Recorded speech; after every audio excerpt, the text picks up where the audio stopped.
In our previous video, we have seen the reproductive part of plant, that is flower. In this video, we will learn about sexual reproduction in plants. So, for the sexual reproduction to be taken place, the process of fertilization is necessary. And what is fertilization? The fusion of male gamete with the female gamete. It is called fertilization. अभी हमने देखा था कि flowers में male gametes कौन से होते हैं? एंड्रोशियम, एंड फीमेल गैमेट जो होते हैं तो वो है gynoecium, means our stamen and carpel. So जब एंड्रोशियम में से पोलन ग्रेन जो है, पोलन ग्रेन में से मेल गैमेट जब मेल गैमेट के साथ फ्यूज होगा तो वहाँ पे फर्टिलाइजेशन होता है. बट फर्टिलाइजेशन होने के लिए मेल गैमेट और फीमेल गैमेट को एक साथ आना पड़ेगा, कंबाइन होना होगा. तो ये कैसे होता है कि फ्लावर्स के जो एंथर है तो वो स्टिग्मा पे कैसे लैंड होते हैं वो हम देखेंगे. सो इसी प्रोसेस को बोलते हैं pollination. The process of transfer of pollen grain into the stigma, it is called pollination. So the process of pollination is carried out by the two factors, that is biotic factor and abiotic factor. Biotic factors involves insect, birds and the animals. जैसे कि अगर कोई insect या कोई bird किसी flower पे बैठा है तो उसके जो लेग्स है तो उनको पोलन ग्रेन्स जो है तो वो स्टिक हो जाते हैं. एंड अगर वो इंसेक्ट दूसरे फ्लावर पे जाके बैठे तो स्टिग्मा पे वो जो पोलन ग्रेन्स है उसके लेग्स में से तो वो लैंड हो जाते हैं एंड देन वो ओवरी के अंदर ट्रांसफर होते हैं. So by this process the pollen grain transfers on the stigma. Now the abiotic factors like wind, water, these factors they also helps in the process of pollination. Pollination is it of two types, self pollination and cross pollination. So self pollination means अगर किसी एक flower का pollen grain उसी flower के pollen stigma पे transfer हो जाए तो उसे बोलते हैं self pollination.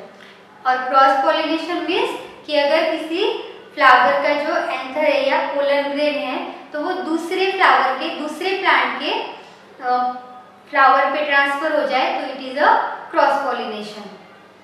Now let's see the process of fertilisation. In plants, the process of fertilization takes place in the carpet. Here is the stigma. This is the style, and this is ovary. Inside this ovary, there are ovules, and these ovules they have female gametes. That is egg cell. So when the process of pollination occurs, the anther lands on this stigma. During the process of pollination, this anther, this stigma, it becomes sticky, and this anther it germinates and forms two male gametes.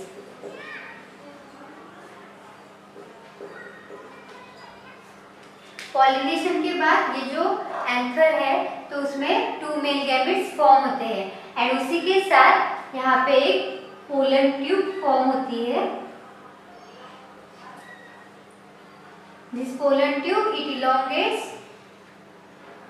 To the ovary. ये जो pollen tube है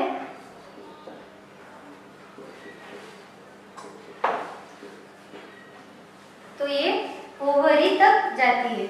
then ये जो to male gametes यहाँ पे form हुए थे तो ये पोलन ट्यूब के थ्रू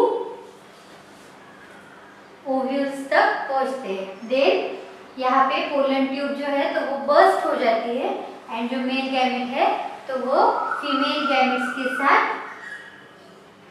फ्यूज्ड होते हैं and they make a zygote. After fusion of this male gamete and female gamete, that is fertilization, this zygote it develops into embryo. मैंने आपको बताया था कि ओव्यूल के अंदर एक एग सेल होती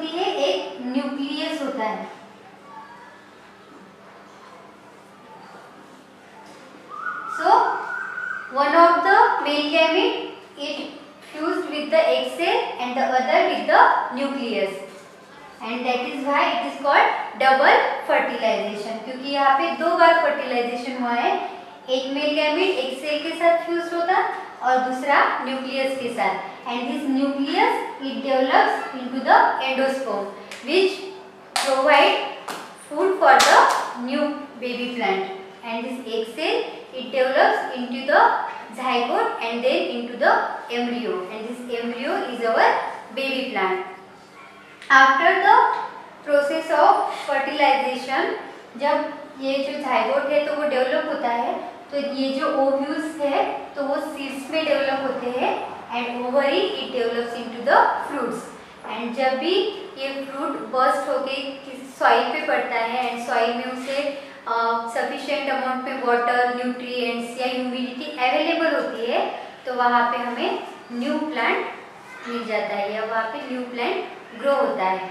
so this is the sexual reproduction in plants.